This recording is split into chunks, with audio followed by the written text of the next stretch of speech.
Welcome to the Carver Elementary School.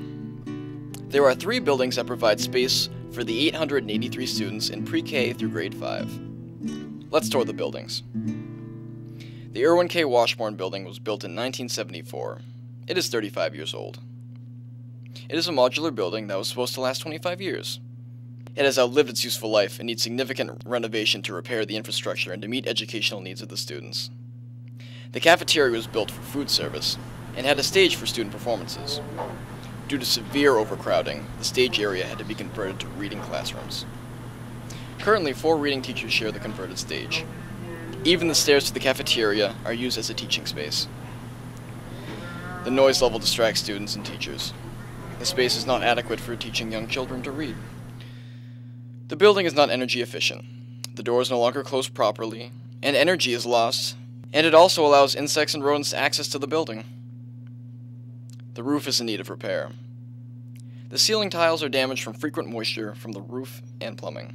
You can see the tiles are bowed and damaged. The roof itself is a large, flat roof, and water accumulates and leaks into the building through gaps in the roof membrane. The ventilation, heating, and cooling system is provided by rooftop units. There are 7 units. 4 have been replaced and 3 are original. Each unit costs over $300,000. The building under the roof is also in severe decay. This modular building has metal panels on the outside and metal panels on the inside. The gaskets covering the places where the panels meet are coming apart. Panels are metal and are rusting from foundation up. The interior and exterior walls need total replacement to be energy efficient and structurally sound. The building has 4 pods, or hallways with classrooms. There are no full walls or doors. It was built as an open concept building. The walls were meant to be moved. They can no longer be moved, because they will fall apart if moved. There is a high level of noise in each hallway because there are no doors or walls that will go from floor to ceiling. Teachers use movable cabinets to make walls. These do not create a sound barrier, but they do create a mobility barrier in hallways. The hallways are not wide enough for current safety codes. You cannot secure a building without walls and doors and classrooms. These classroom wings do not meet educational standards, current building codes, and lack necessary security. The Massachusetts School Building Authority rated this modular classroom 4. It is structurally unsound. It was added to reduce overcrowding. It is a temporary modular structure rated for 5 years of use, and it has been used for over 20 years.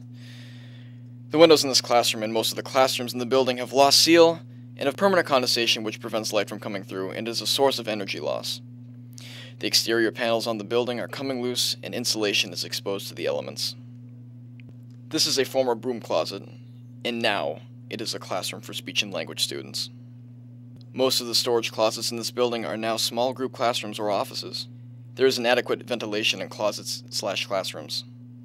5 students and a teacher need a lot of air in a small space. The Department of Education review mandated that we move these students out of these closet classrooms. But there is no place to put these students and their teacher. Students who require physical or occupational therapy need a motor classroom. We have no space, so we use a corner of a classroom for physical therapy.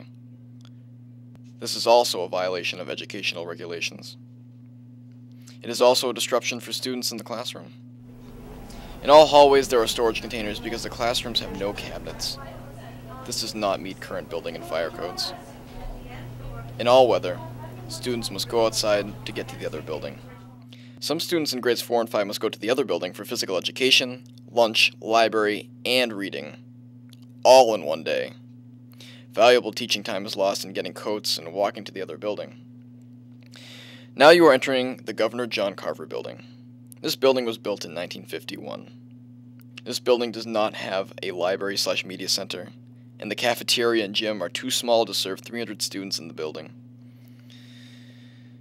The building has a decaying steam pipe and boiler heating system. There have been breaks in the system that cause flooding and expensive repairs to the decaying system. The plumbing infrastructure is also decaying after 59 years. The septic system is in technical failure and must be replaced by the summer of 2010, within 6 to 8 months. The pipes are exposed and in very bad shape. The bathroom walls and floors are also decaying and in need of total renovation. The fixtures often fail and must be replaced. In old buildings, lead leaches from pipes when there is a period of time that water stands in the pipes. Students and faculty are warned to let their water run to avoid lead accumulation. The Governor John Carver building does not meet handicap accessibility codes. There's only one entrance to the school that is accessible. The student or staff in a wheelchair or on crutches must enter the door by traffic circle and walk to the gym and take a lift to the gym floor. Next, the person must travel across the floor to the lift on the other side and go up to the floor level. Then the individual must travel to the freight elevator by the cafeteria in order to access the second floor, where most of the classrooms and the office are held.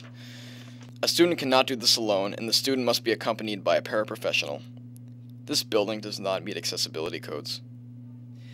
In this classroom, the subfloor and joists have decayed due to constant moisture from the steam pipes. 2 years ago, a teacher stood up, and her foot went through the floor. Last summer, the subfloor was replaced, and it is already decaying. Note the depression in the new flooring.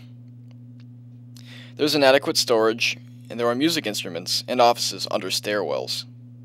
The classrooms have only 2 or 3 electrical outlets, and on some of those outlets, only 1 electrical jack works. There is not enough electrical support for the needs of technology-enhanced classrooms or working conditions for teachers and staff. The office lacks visual contact with the main entrance and relies on cameras and intercom to identify a visitor. Both of these security measures do not meet current standards. This building is a landmark in Carver, and the exterior provides a visual reference for the citizens who attended in 1951 and the students of today. The buildings cannot be merely repaired. A total renovation and addition project is necessary to meet all the building codes and to meet the educational needs of the students.